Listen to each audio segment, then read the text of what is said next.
Profe, for ending this bagay itong pagpapayagan ko, edit na to. Hindi po ito ginagamit the usual para maging venue ng mga ganito pag-itipon. Si Igil Apo Profe ay ating pong malapit na kaibigan.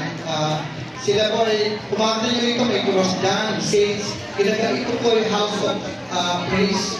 So, pinag-uusapan natin para naman po medyo convenient tayo at hindi tayo doon sa classroom na medyo mainit. Paminsan-minsan nalabas din tayo. So, give it a chance. Maraming salamat, Igil Apo Profe. Mamaya i-invite ko rin siya sa parating. And so with Sister Deb at saka Brother Julius at Anasio, ang aming mga kapitbahay na sila po ang nag-in-charge dito. And so with Sir Mike, maraming salamat Sir Mike sa pagpasok ng aga. Sa ating po ICT, Ma'am Rona and Ma'am Claire, maraming salamat sa inyo. And so with all of you, maraming salamat sa gitna na ako. Ako si Brother Eddie ngayon, Brother Eddie ngayon.